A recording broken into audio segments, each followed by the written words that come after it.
How to activate Metrobank credit card online. Hi guys, welcome to our channel. Let's begin. In this video, I will guide you on how you can activate Metrobank credit card online. For this, open up any web browser and search for Activate Metrobank credit card.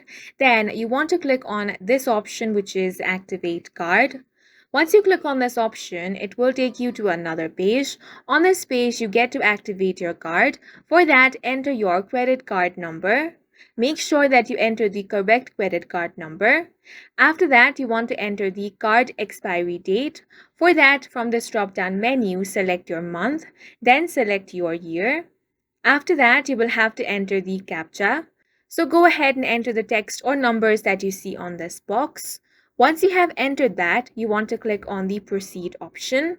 After that, you will have to complete some other verification process. Once that is done, your Metrobank credit card will be successfully activated.